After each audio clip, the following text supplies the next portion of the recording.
de pouvoir aborder avec vous le message de ce matin. On va faire des travaux, non? Vous n'avez pas envie de faire des travaux? On va parler de décloisonnement. C'est important de décloisonner de temps en temps. Et j'aimerais faire une lecture avec vous sans tarder, et après on va prier. Dans la deuxième de Paul aux Corinthiens, au chapitre 10 et au verset 5. Et je vous fais la lecture dans une traduction, on pourrait dire moderne, qui est la parole vivante. J'aime bien cette traduction, de temps en temps l'utiliser. Je trouve qu'il y a des termes qui sont intéressants à aborder. Oui, nous renversons les raisonnements et les arguments sophistiqués qui se dressent prétentieusement en rempart contre la véritable connaissance de Dieu, faisant prisonnière toute pensée rebelle.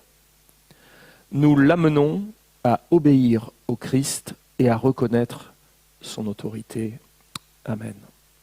On va prier. Notre Père Céleste, nous bénissons ton nom, nous te louons et nous te rendons grâce.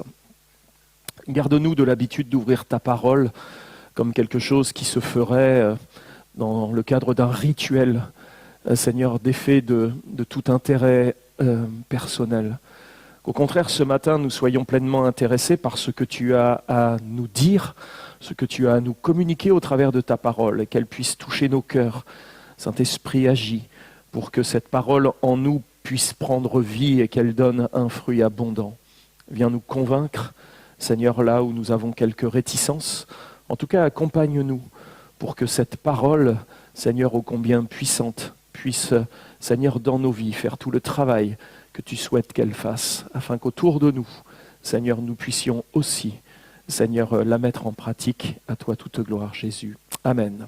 Oui, nous renversons les raisonnements et les arguments sophistiqués qui se dressent prétentieusement en rempart contre la véritable connaissance de Dieu, faisant prisonnière toute pensée rebelle.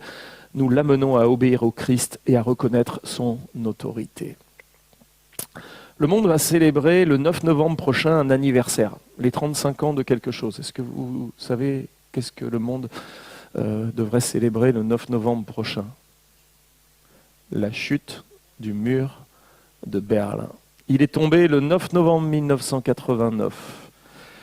J'étais devant la télé.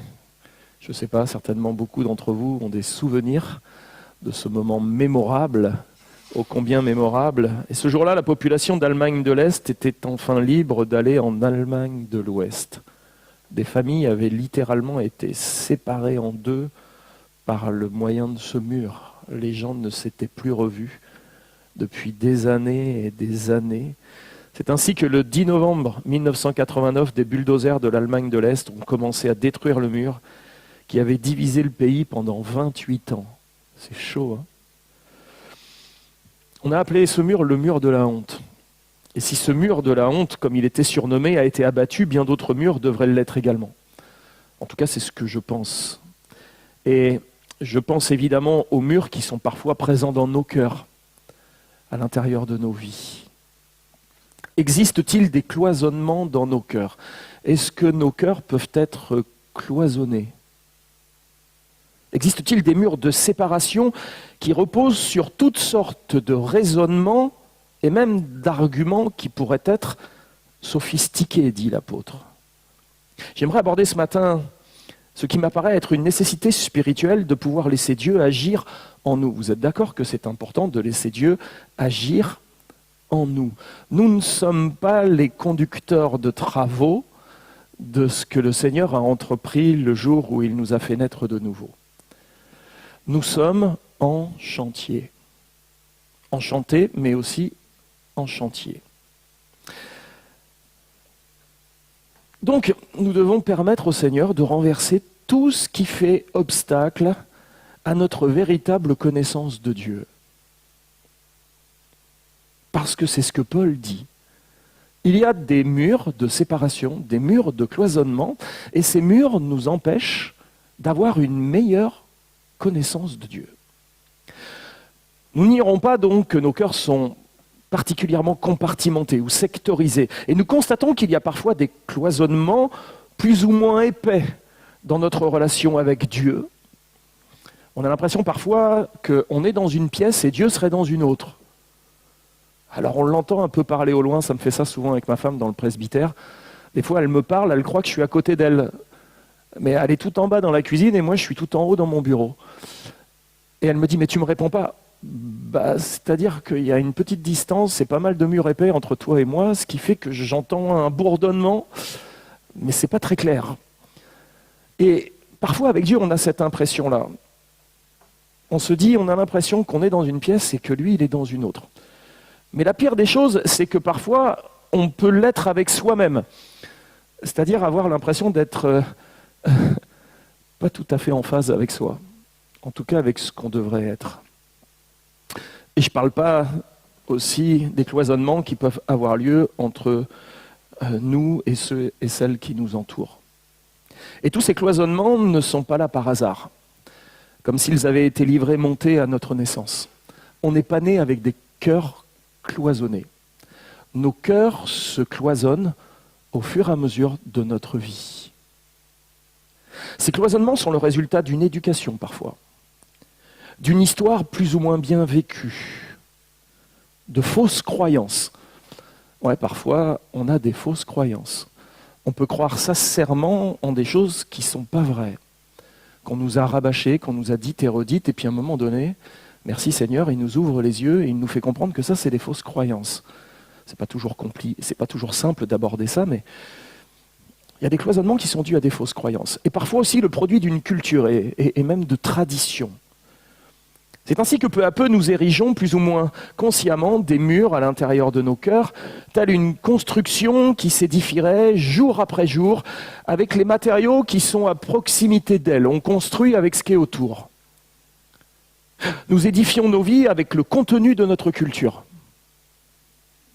de notre environnement familial et social, de l'éducation qui nous sont diffusées via l'école, la littérature, les philosophies, les différentes visions du monde, les religions, et les diverses expériences que nous faisons de la vie, de cette vie que nous traversons. Vous savez qu'on ne fait que de traverser une période de temps. Ainsi l'âme se construit, se façonne et devient en quelque sorte le réceptacle de la vie, qui vient se remplir avec toutes sortes d'informations et d'événements qui peuvent autant l'embellir que la dénaturer profondément. Si vous deviez faire le bilan de tout ce qui a rempli votre âme depuis que vous êtes né, en pourcentage, combien de bonnes choses et combien de mauvaises? Est-ce que vous diriez que votre âme est un coffre-fort ou, excusez-moi l'expression, que votre âme est plutôt une décharge dans lequel tellement de choses mauvaises ont été déposées, tellement de choses qu'on aurait peut-être aimé éviter, connaître, voir, entendre? Vous savez, il y a une chose qui me choque toujours quand je vais dans les cimetières. C'est pas que je passe mon temps dans les cimetières, hein, rassurez-vous, mais en tant que pasteur, ça nous arrive d'y aller aussi. C'est que c'est marqué regret éternel dans plein d'endroits. C'est fou, hein, comme on est fait de plein de regrets. Et quand on réfléchit à notre propre âme et à notre propre vie, on pourrait en mettre des regrets, des regrets, des regrets. Et l'âme se construit donc, je vous dis, en tant que réceptacle. Et dans 2 Corinthiens 10,5, l'apôtre constate qu'il faut renverser des constructions de raisonnement ainsi que tous les arguments qui leur sont associés. Car il s'érige en rempart contre la véritable connaissance de Dieu. Et l'objectif de Paul est clair. Nous devons mieux connaître Dieu.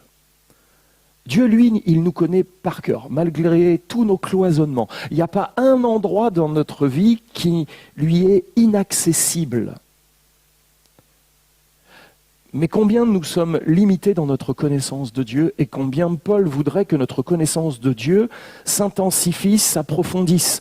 Mais il est en train de nous dire qu'il y a des murs, des cloisonnements qui nous empêchent de faire croître cette connaissance de Dieu dans notre vie.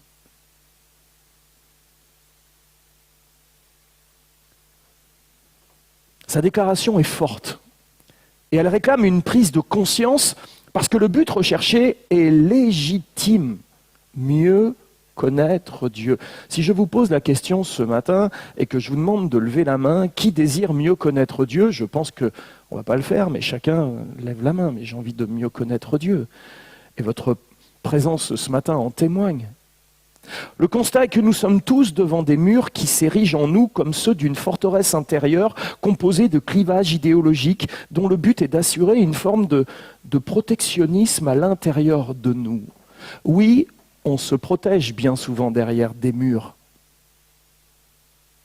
Et pour Paul, il est clair qu'une entreprise de démolition doit être actionnée à l'intérieur de nos vies, à un moment donné.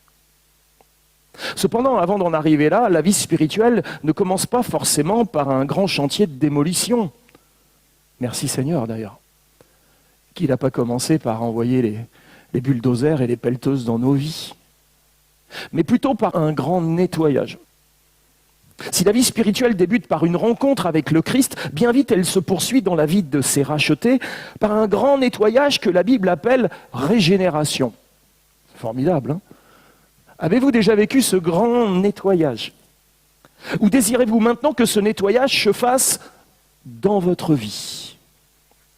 Souhaitez-vous réellement que le Seigneur entreprenne un assainissement dans votre cœur? Si tel est votre désir, chaque pièce de votre cœur va être ouverte, l'une après l'autre. Chaque recoin va être inspecté, chaque placard sera vidé, de la cave au grenier de votre vie. Tout sera scrupuleusement vérifié sous l'œil attentif du Saint-Esprit. La nouvelle naissance, c'est le grand nettoyage. Il est à la recherche du levain, du vieux levain. Et il ne se donne pas de repos le temps qu'il ne l'a pas trouvé. Et il sait qu'il y en a un peu partout. Quel est alors le travail de Dieu dans notre vie? Il est simplement à la recherche donc de la moindre parcelle de levain, de la moindre trace de péché, de la moindre souillure. Il est prêt à déblayer, expulser, éradiquer et désinfecter la totalité de notre vie. Il y a quelques années en arrière, j'étais pasteur en Arles et c'était à l'époque où il y avait eu, vous savez, la fameuse inondation.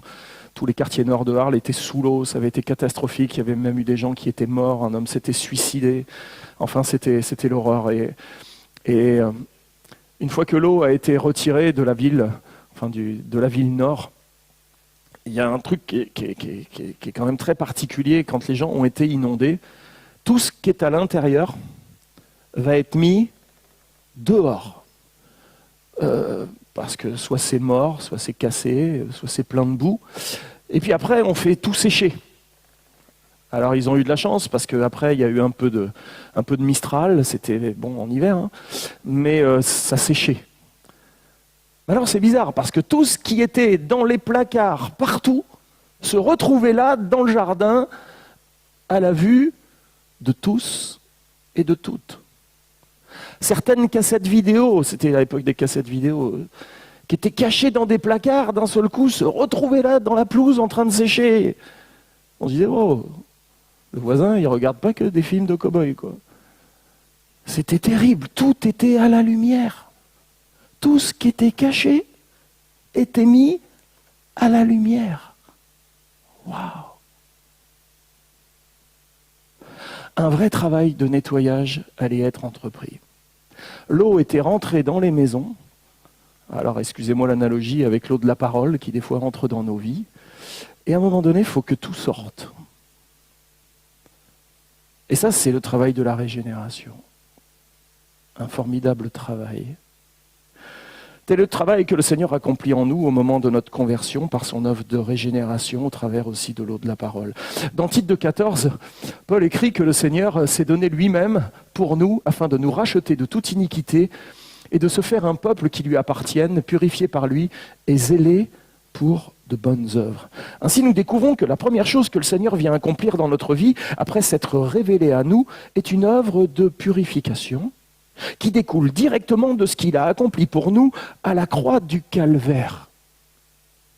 Ainsi, en parlant des chrétiens qui ont été régénérés, l'apôtre Paul va écrire dans 1 Corinthiens 11, « Mais vous avez été lavés, mais vous avez été sanctifiés, mis à part, mais vous avez été justifiés, rendus justes aux yeux de Dieu, au nom du Seigneur Jésus et par l'Esprit de notre Dieu. » Le cœur de l'homme, avant que le Christ n'œuvre en lui, et le cœur de la femme, bien sûr, est semblable en réalité à une grande décharge, où se mêlent toutes sortes d'immondices pestilentiels et dangereux. Certes, nous pouvons avoir une belle apparence, mais une belle apparence au dehors, mais être infecté au dedans. C'était le cas des pharisiens à qui Jésus avait dit dans Matthieu 23, 28, « Vous de même, au dehors, vous paraissez juste aux hommes, mais au dedans, vous êtes plein d'hypocrisie et d'iniquité. » Il a même été plus loin, il a dit « Vous ressemblez à des sépulcres blanchis. Beau du dehors, mais à l'intérieur, c'est toute espèce d'ossement de mort, de choses impures pour un juif. » Et l'image, elle est là. Elle est choquante, elle est troublante, mais elle est là. On peut avoir la plus belle des apparences, être la personne la plus charismatique, et à l'intérieur de notre cœur, c'est une véritable décharge qui est là. On peut tromper les autres, mais on ne trompe jamais Dieu. Et à partir de là, l'apôtre Paul est en train de parler à l'église de Corinthe. Vous connaissez le contexte des Corinthiens. Si vous lisez la première épître, vous voyez un petit peu tous les problèmes qu'il y avait. Heureusement, il a écrit la deuxième épître peu de temps après. Et Paul est en train de défendre son ministère. On peut se poser d'ailleurs la question comment avait été prise la première épître pour qu'il arrive à devoir se justifier autant dans la deuxième. Mais Paul sait qu'il y a un travail à faire. Et je pense que on n'a pas à pointer du doigt les Corinthiens comme j'ai pas à pointer du doigt l'église de ce matin. C'est pas l'objectif. Mais c'est toujours de se regarder face à la parole de Dieu, de se sonder et de dire Seigneur, oui, il y a encore du travail à faire dans ma vie. Ce matin, sommes-nous de ceux qui pensent qu'au-dedans d'eux, tout est purifié? Est-ce que tout est pur en moi? L'apôtre Paul écrira dans Romains, chapitre 7, verset 18, toujours en parole vivante, par expérience, et il parle par expérience, il n'est pas en train d'avoir recours à un schéma de pensée. Par expérience, je sais qu'en moi, c'est-à-dire dans mon être naturel, il n'habite rien de bon. Waouh! Ça laisse peu de place. Il habite rien de bon. En tout cas, lui, il a dressé son bilan, quoi. Il n'y a rien de bon. Rien qui ne vaille la peine d'être conservé. Pour Paul, la question était tranchée. Il n'y a rien de bon en nous, rien à récupérer, parce que tout a été atteint, infecté et dévié par le péché qui régit notre vie entière. Martine, hier, elle me disait qu'elle était un vide-grenier. Bon, c'était pas top après, et juste pour vous dire, moi des fois, ça m'arrive d'aller dans les vides-greniers, et ça me fait rigoler la capacité de certaines personnes à acheter des trucs que d'autres ne veulent plus. Mais on se dit, mais pourquoi elles achètent ça? Parce que je suis sûr qu'en fait, elles vont le mettre dans leur garage en arrivant, elles ne s'en serviront jamais. Ils s'encombrent de ce que les autres jettent, voire pire, ils payent pour l'avoir. Vous savez, c'est un peu comme quand vous lisez Voici, Gala et tout ça. Vous vous encombrez et vous payez pour prendre des ordures que l'on vous jette, quoi. C'est terrible notre capacité d'encaisser les ordures des autres et de se réjouir même. Ah tiens, je suis trop content, je vais me prendre plein d'ordures là, je vais ramener tout ça chez moi, je vais serrer ça sur mon cœur et je vais me dire « Waouh, t'as fait des affaires !» C'est terrible, non? Notre mentalité, elle est terrible quand même. En nous, il n'y a rien de bon. Par expérience, je sais qu'en moi, il n'y a rien de bon.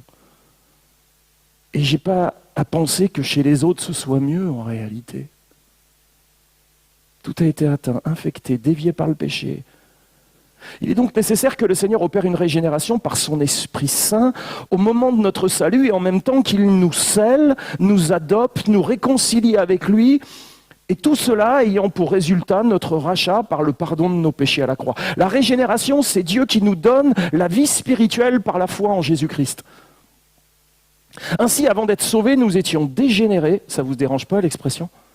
Bah oui, avant d'être régénéré, il faut être dégénéré.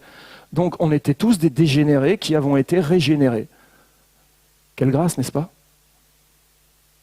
Nous étions tous dégénérés, tandis que maintenant nous sommes régénérés. Et cette régénération a pour conséquence que nous sommes en paix avec Dieu. Nous recevons une vie nouvelle et nous devenons ses enfants pour toujours. Amen. Et Christ est le seul qui peut guérir la dépravation totale du cœur humain. Je crois que le cœur humain est totalement dépravé. Et nous devons comprendre que l'être humain n'a donc pas besoin d'être rénové, d'être juste réformé ou réorganisé, mais de naître de nouveau. Il faut une action de l'Esprit de Dieu dans notre vie. Pas juste un replâtrage sur les vieilles bases. Quelle grâce lorsque Dieu accomplit une telle œuvre en nous. Cette régénération marque aussi le début du processus de sanctification. Nous avons été sanctifiés une fois pour toutes, mais il y a un processus, une marche dans la sanctification par lequel nous devons devenir ce que Dieu veut que nous soyons. Il a fait de nous ses enfants, mais franchement, on n'a pas encore l'attitude de l'enfant de Dieu. On ne se comporte pas comme notre Père souhaite que nous nous comportions. Alors la marche dans la sanctification va devoir nous amener à désapprendre tout ce qui est du vieil homme et de la vieille femme pour arriver à réapprendre tout ce qui est de l'enfant de Dieu. Parfois c'est compliqué. On a tellement pris de mauvaises habitudes. Mais vous savez, pour vaincre une mauvaise habitude, il faut en prendre une bonne. Sinon on n'y arrive pas. Et c'est à ce moment-là qu'un travail va devoir s'effectuer dans nos vies. Vous êtes prêts ? Le chantier commence. Si la régénération est uniquement l'œuvre de Dieu en nous, la marche dans la sanctification est nécessaire pour faire correspondre notre état personnel à nos statuts de sanctifiés. Alors, sur ma carte d'identité céleste, c'est marqué Xavier Lavie, né de nouveau, sanctifié. Fils de Dieu. Ok. Mais est-ce que mon comportement de tous les jours correspond à l'identité qui est sur ma carte ? Et il faut que les deux soient en harmonie complète. Il faut faire correspondre notre état personnel à notre statut de sanctifié. C'est donc à la fois l'œuvre de Dieu et celle de l'homme. Il est nécessaire de comprendre que la sanctification est une coopération entre Dieu et l'homme. C'est un synergisme. Ainsi, ceux qui sont unis au Christ, qui sont efficacement appelés et régénérés, sont aussi réellement et personnellement sanctifiés par sa parole et son esprit qui habite en eux. Le règne du péché est détruit. Et on pourrait dire Amen. Et les nombreuses passions sont progressivement affaiblies et mortifiées. À ce propos, lisez La mortification de l'âme de John Owen.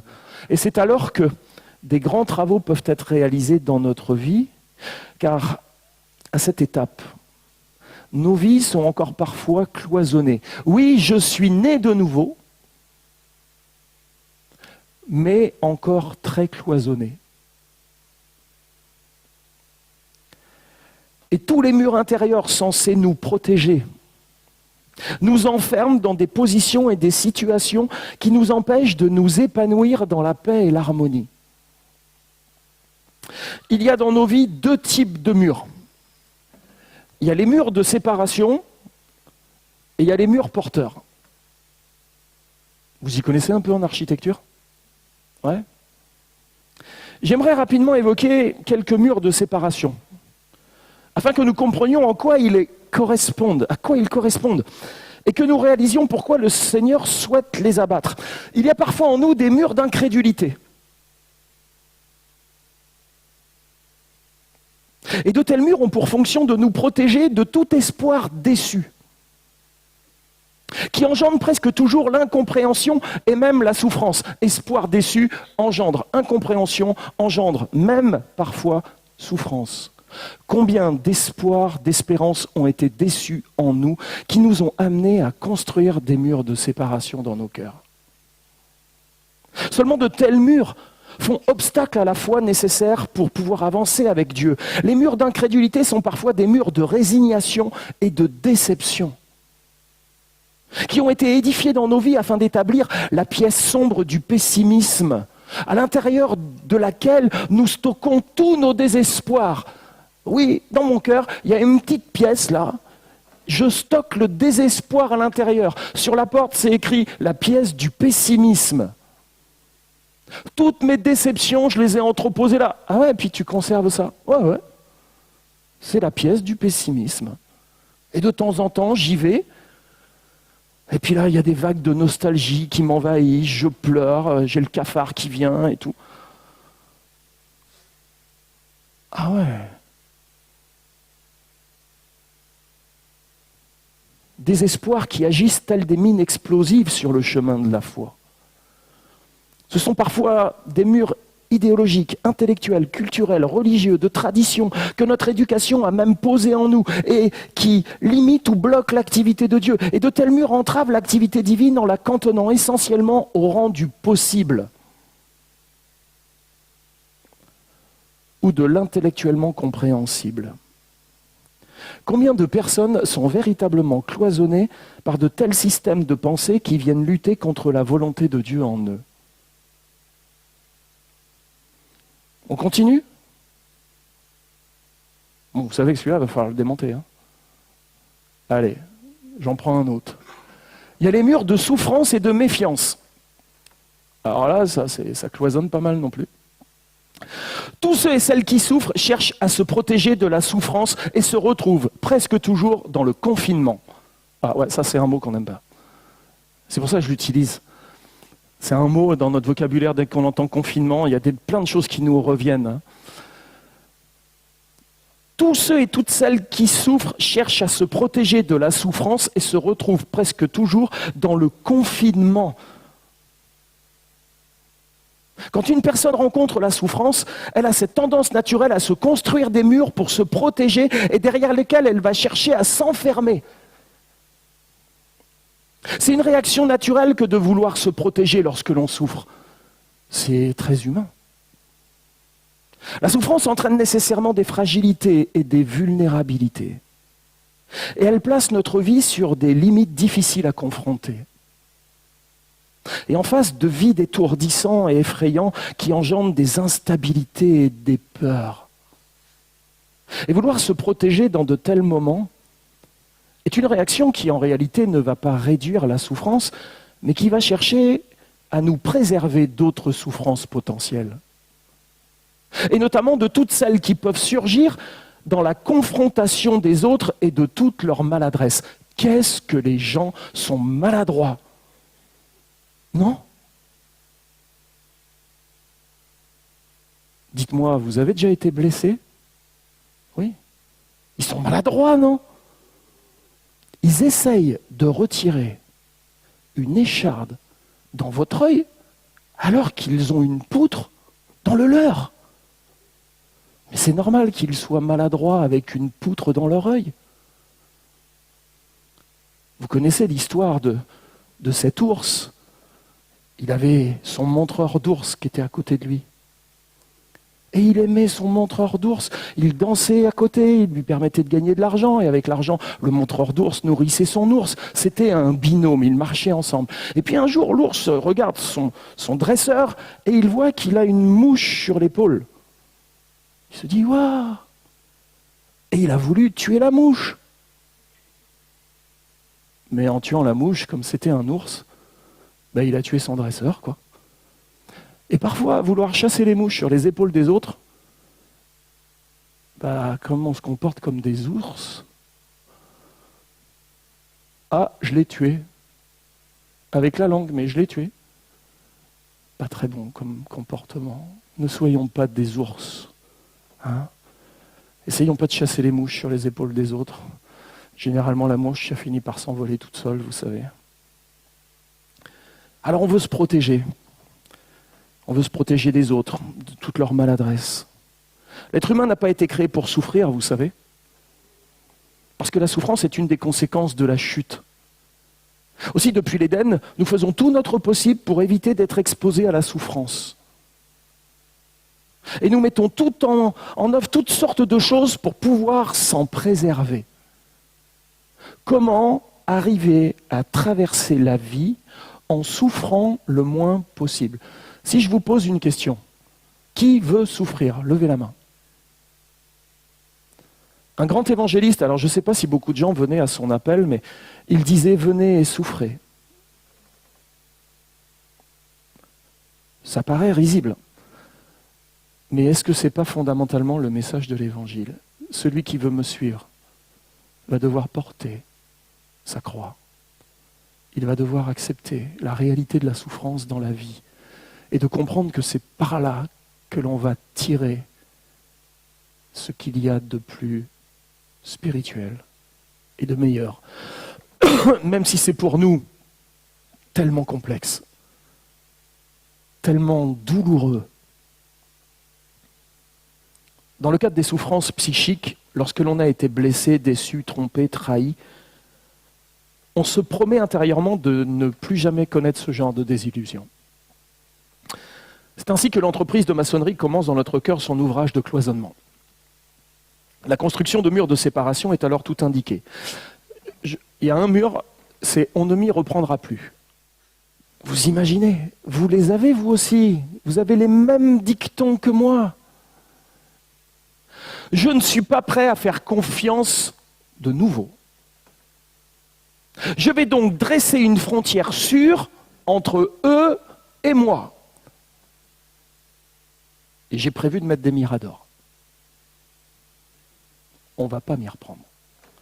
Les déceptions entraînent généralement la méfiance et le repli sur soi.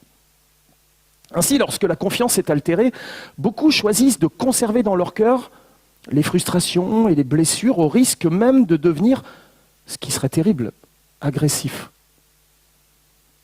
acariâtre envers les autres. Ça peut aller jusque-là. Ainsi, les murs de séparation deviennent des murailles d'agressivité permettant de maintenir les gens à distance respectable pour ne pas être dérangés. Et une forteresse s'édifie ainsi dans notre cœur. Et la souffrance est une cause bien réelle d'emmurement. Il y a aussi les murs d'inimitié. De nombreuses personnes se sont enfermées derrière des murs d'inimitié en réaction à l'animosité, aux querelles, aux disputes, aux médisances et aux critiques. Quand de telles choses nous atteignent, la tendance générale est de s'enfermer dans des zones protégées, au milieu desquelles nous rejetons toutes les relations qui nous semblent potentiellement génératrices de conflits. On retrouve parfois des murs d'inimitié dans le cœur des époux et des épouses, des membres d'une même famille, des personnes qui entretenaient des relations d'amitié ou professionnelles, et encore plus tristement, même au sein des membres d'une même église. Et derrière de tels murs de séparation, chacun considère que ses propres raisons sont forcément les bonnes. Et l'on se blinde en ne prenant plus en considération les avis des autres, leurs pensées, leurs perceptions. Nous sommes alors retranchés dans un véritable bastion, et même la voix de Dieu en devient feutrée. Et entouré de tels murs, on devient presque aveugle sur la nécessité de traiter notre propre péché et nos propres insuffisances, et l'on cultive plus volontiers la pensée que c'est forcément l'autre qui a besoin de s'humilier, de se repentir et de reconnaître ses fautes. Puis de toute façon, le temps qu'il ne reconnaît pas ses fautes, il ne faut pas qu'il compte sur moi. Il y a aussi les murs de l'égocentrisme. Et ma liste n'est pas exhaustive du tout. On est des champions du cloisonnement en réalité. Nous vivons dans une société qui nous pousse à devenir de plus en plus individualistes. Et chacun cherche à préserver ses intérêts personnels. C'est pourquoi toutes les décisions sont prises sur la base de l'analyse, la fameuse analyse bénéfice-risque. Où sont mes bénéfices ? Où sont mes risques ? Si la balance pèse du côté bénéfice, alors je suis prêt à investir. Mais si la balance pèse du côté risque, alors là, je me retire. Mais dites-moi, spirituellement parlant, la foi doit s'engager dans quel terrain ?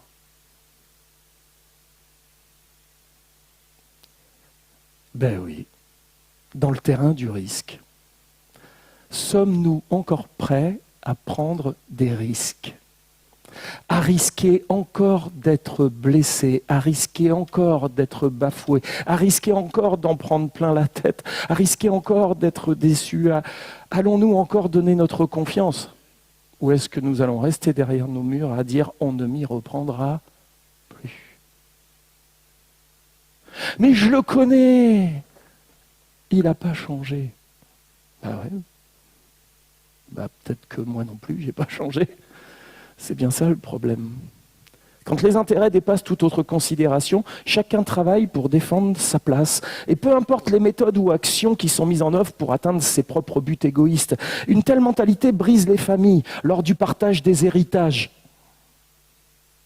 Tout cela rabaisse nos relations à une vraie superficialité quand elles s'établissent essentiellement sur les bases de l'attrait d'un gain potentiel.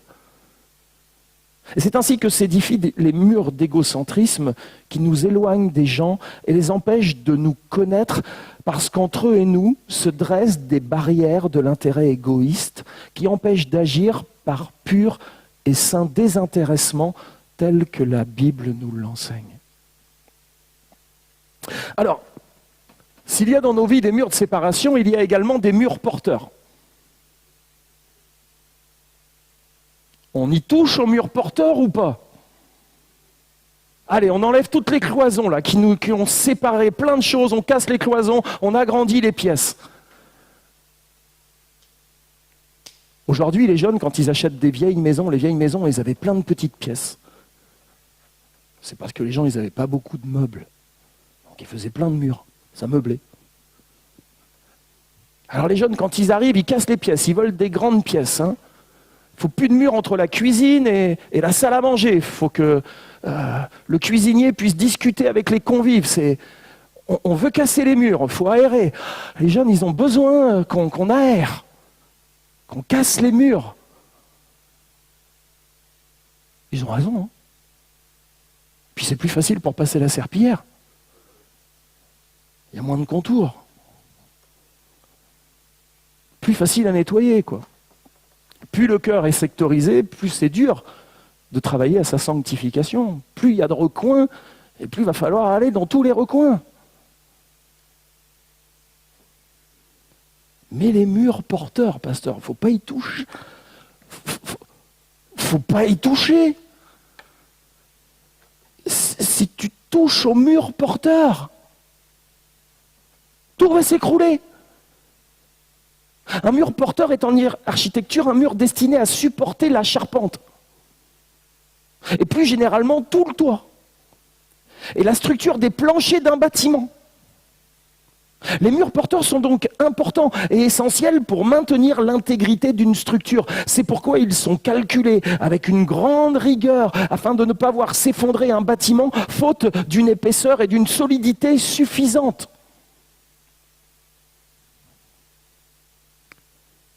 Si on peut abattre des murs de cloisonnement qui ne sont pas porteurs, il est toujours dangereux d'abattre des murs porteurs.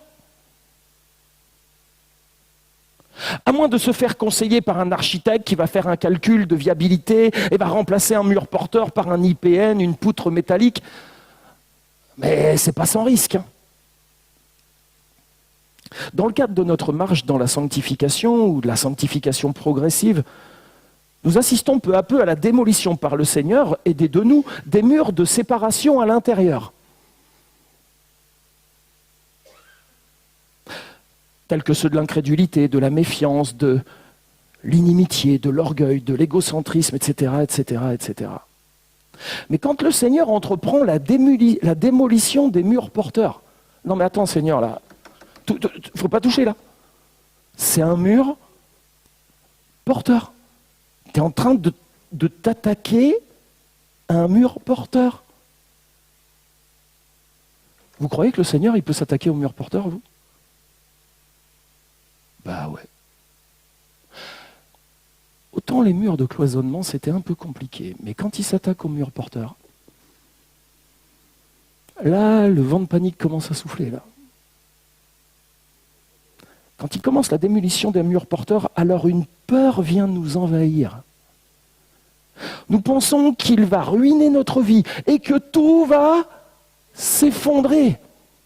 Il est en train de toucher à l'essentiel. Il s'attaque aux choses sur lesquelles nous avons tout fait reposer.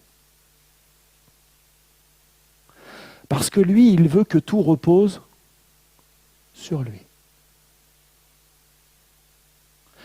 Est-ce qu'il y a des choses dans votre vie qui ne reposent pas concrètement sur le Seigneur, mais qui reposent sur des murs porteurs?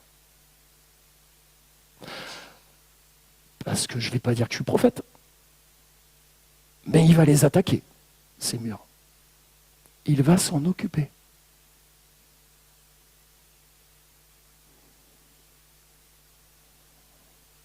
Quand le Seigneur entreprend la démolition des murs porteurs, c'est la peur qui nous envahit. Nous pensons qu'il va ruiner notre vie, que tout va s'effondrer. Nous sommes même parfois totalement opposés à une telle entreprise, tant cela dépasse toutes nos conceptions. Seigneur, non. Pour autant que cette prière soit entendue de Dieu, je ne suis pas d'accord.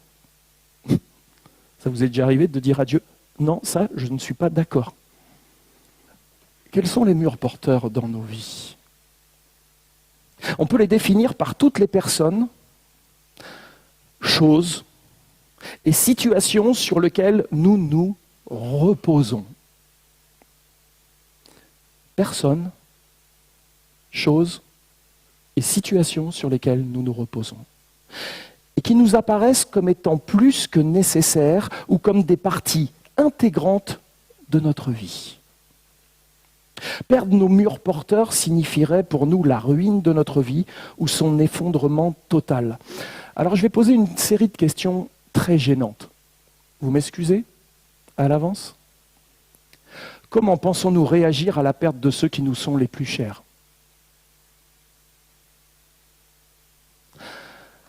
À l'annonce de la maladie incurable d'un des nôtres? D'une maladie étrange qui plonge peu à peu votre mère dans l'oubli même de qui vous êtes. Vous aurez compris que ça me touchait de près. Au suicide que l'on n'a pas pu voir venir de cette personne qui pourtant nous était si proche. À cette famille entière qui a été comme effacée sur l'autoroute dans un carambolage au retour de vacances et que nous considérions comme notre propre famille. À ce mari ou à cette femme qui s'est laissé séduire au bureau et a rompu le pacte sacré du mariage. À cet enfant rebelle qui a choisi la fuite de la maison pour mieux s'abandonner à sa passion destructrice et avilissante qui le plonge dans un esclavage terrible. À cette fille disparue soudainement qui demeure sur les avis de recherche de la police depuis 15 ans sans la moindre avancée dans l'enquête de disparition. À votre prélèvement qui semble affoler le laboratoire d'analyse médicale et ne présage rien de bon. Vous les voyez, les murs porteurs? Ils sont là. Et combien ça pèse là-dessus? Combien toute notre vie tient sur ça? Et qu'on se dit, si ça touche à ça, je m'écroule. Alors Dieu, non, je ne veux pas. Touche pas à ça. Ne touche pas à mes murs porteurs. Toute ma vie repose là-dessus. Ouais, mais toute ta vie ne doit pas reposer là-dessus. Toute ta vie doit reposer sur moi, dit le Seigneur. Et uniquement sur moi.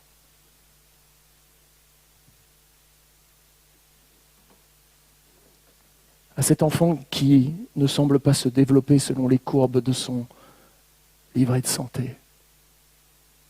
Sans parler de ce syndrome de fatigue chronique qui surgit alors qu'on vous propose un job plus rémunérateur, réclamant aussi plus d'énergie et qui semblait si bien tomber pour rembourser vos crédits engagés depuis peu. Quand Dieu semble arriver dans nos cœurs avec un bulldozer, la panique et la peur viennent nous envahir. Nous sommes alors en proie avec nous-mêmes et nous confrontons nos fragilités, notre véritable dose de foi. Quand nos murs porteurs sont ainsi attaqués par l'entreprise de démolition, c'est la consternation. Mais j'ai un verset pour vous rassurer. Aucune tentation ne vous est survenue qui n'ait été humaine. Et Dieu, qui est fidèle, ne permettra pas que vous soyez tentés au-delà de vos forces. Mais avec la tentation, il préparera aussi le moyen d'en sortir afin que vous puissiez la supporter. S'il y a bien quelqu'un qui connaît nos limites, c'est lui. Quel verset magnifique. Mais il faut avoir été tenté au plus profond de ce que cela peut signifier pour en mesurer toute la réalité. Éprouver toute la fidélité de Dieu au sein de nos épreuves ne sonne pas toujours la fin des travaux. On peut se dire, c'est bon, il a éprouvé ma fidélité, il sait que je suis quelqu'un de fiable, c'est donc que ça y est, les travaux sont terminés. C'est parfois juste une consolidation divine, pour ne pas dire une consolation divine, qui éviterait la ruine spirituelle s'il continuait le chantier. Et curieusement, Dieu nous bénit parfois plus en fermant son ciel qu'en l'ouvrant en grand au-dessus de nous. Non ?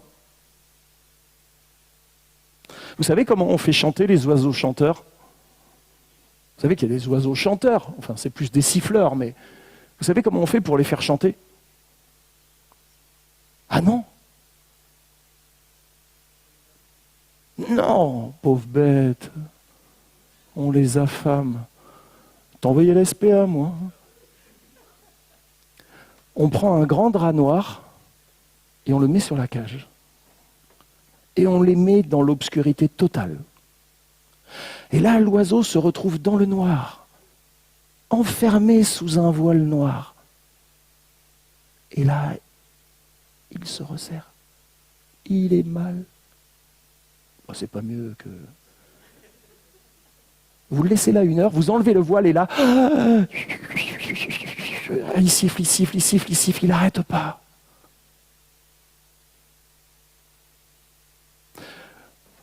Combien de fois le Seigneur a mis le voile noir sur nos vies ?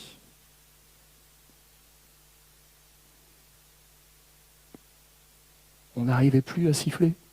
On était tellement habitués de tout ce qui était autour.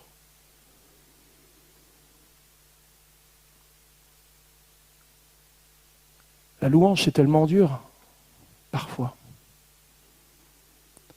Alors le Seigneur met un voile noir, puis quand il le retire, et que la consolation vient, et parfois ça met du temps, waouh! Comme j'aime entendre les louanges de ceux et de celles qui ont été précédemment éprouvés. Alors si moi, en tant que pasteur, j'arrive à apprécier ça, là, imaginez ce que le Seigneur doit ressentir, lui. Il ne se plaît pas, vous savez, à nous blesser. Mais comme un père, il n'hésitera pas à le faire. Parce qu'il sait que nous en avons foncièrement besoin. Oui, Dieu, parfois, nous bénit davantage en fermant son ciel qu'en l'ouvrant grand au-dessus de nous, en poursuivant son ouvrage dans nos cœurs plutôt qu'en le stoppant. Et quand notre souffrance et nos peurs s'actionnent, quand nous en arrivons à croire que la ruine s'annonce et que nous sommes presque arrivés au point de rupture, s'ouvrent en nous les portes d'entrée dans le cœur même de Dieu. Voilà ce qui nous encourage et nous engage à lui faire plus confiance pour finalement le prier, de poursuivre sa volonté en nous.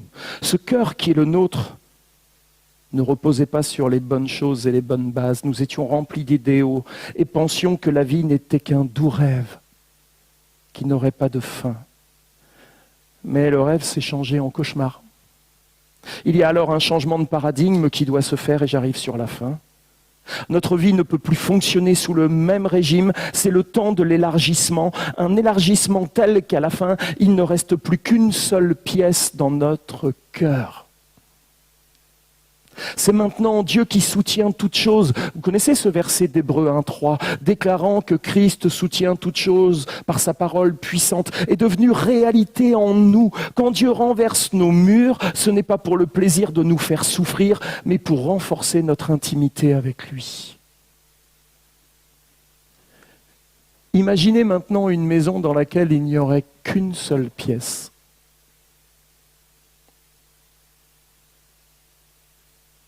On casse tous les murs dans la maison, il ne reste plus qu'une pièce.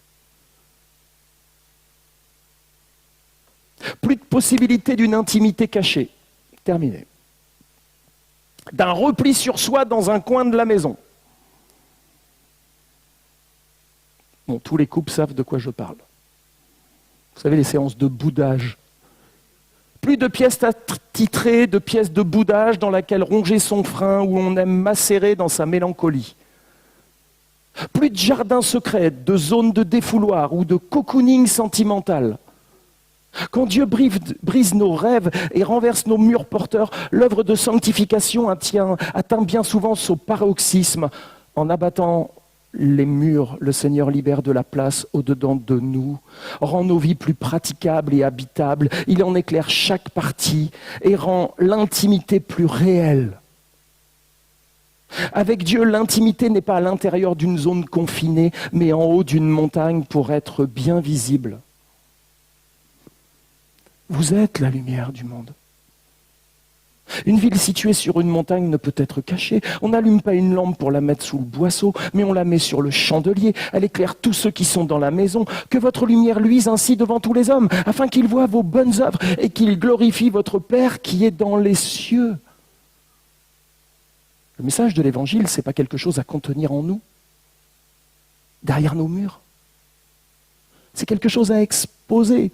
Mais pour pouvoir exposer ce message, il va falloir exploser certaines choses. L'œuvre de Jésus est de nous aider à abattre les murs érigés dans nos cœurs pour que sa vie se diffuse et se répande. Réalisons que quels que soient les murs derrière lesquels on se cache, on se protège, on est prisonnier en réalité. Or, le Seigneur est venu pour nous libérer de toute forme d'emprisonnement, pour nous permettre de vivre la merveilleuse liberté des enfants de Dieu annoncée dans les évangiles. Le rôle de la Bible associé à l'œuvre puissante du Saint-Esprit est de renverser en nous tous les murs de séparation et de nous conduire à ne reposer que sur le Seigneur sans aucun cloisonnement et aucune assurance humaine. Alors permettez-moi de vous rassurer avant de terminer. L'œuvre de sanctification est une œuvre conjointe que nous menons avec Dieu.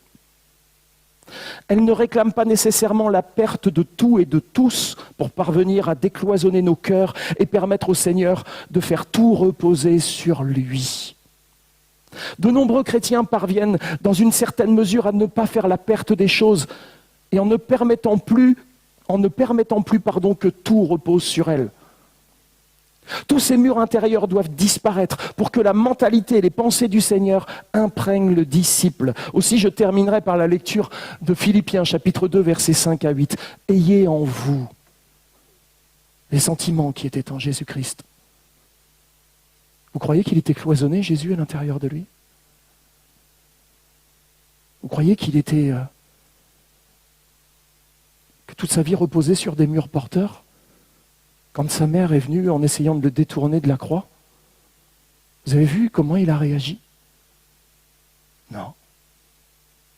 Tout reposait sur son Père, sur Dieu. Lequel, existant en forme de Dieu, n'a pas regardé comme une proie d'arracher d'être égal à Dieu, mais s'est dépouillé lui-même, en prenant une forme de serviteur, en devenant semblable aux hommes, ayant paru comme un simple homme, il s'est humilié lui-même, se rendant obéissant jusqu'à la mort, même jusqu'à la mort de la croix. Quand on cherche quel est l'itinéraire ou le processus de la sanctification, par où il va falloir passer, je trouve que Philippiens 2, 5, 8 nous en donne les grandes lignes. Avoir les sentiments de Christ en nous, la sainteté. Vivre le dépouillement de soi, faire tomber les murs intérieurs. Prendre la forme d'un serviteur, avoir un cœur grand ouvert à Dieu et aux autres. Devenir semblable à l'homme tel que Dieu voulut qu'il soit et dont le modèle est Christ.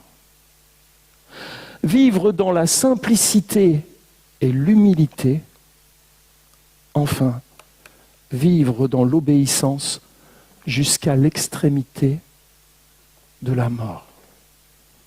Voilà l'itinéraire à suivre dans la marche, dans la sanctification, dont Paul nous a donné quelques jalons dans Philippiens chapitre 2, versets 5 à 8. Alors la vie chrétienne, elle a l'air simple comme ça, mais c'est pas facile d'être chrétien. Et je vous souhaite tout le courage du monde pour poursuivre votre course jusqu'au bout. Le chemin est long parfois, mais le Seigneur est bon. Regardez à ce qui vous attend derrière la ligne d'arrivée, vous aidera à supporter les moments de la course les plus pénibles, parce qu'il y en a. J'ai souffert de quelques crampes, de quelques pointes de côté, de quelques essoufflements sur le parcours de la sanctification. J'ai même souffert quelques chutes. Je ne sais pas vous, mais moi, parfois je me suis un peu ratatiné, je me suis bien écorché. Mais toujours le Seigneur est venu vers moi. Et sans cesse, il me relevait.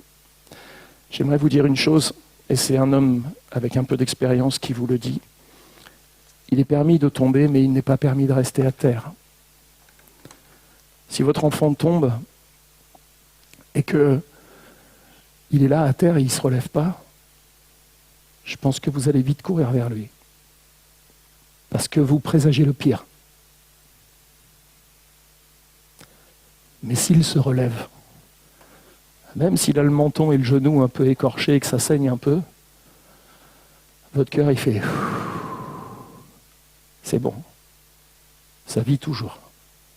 Il va falloir un peu panser les plaies, sécher les larmes, et puis lui donner quelques recommandations pour éviter que ça se reproduise. C'est un peu comme ça que Dieu agit avec nous.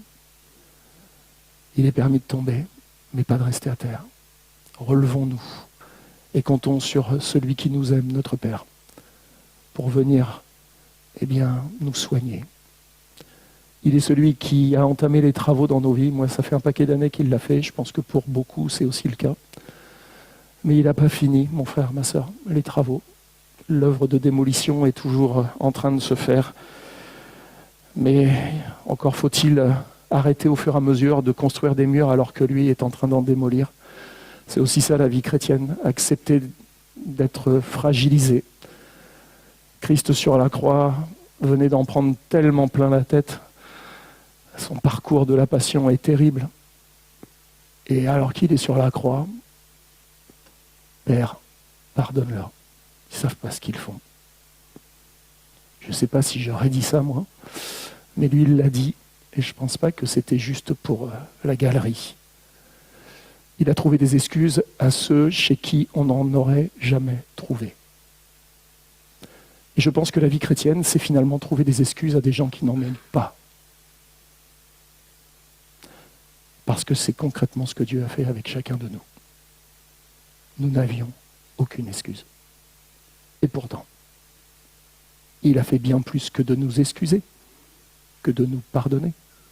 Il nous a justifiés, sanctifiés, rétablis.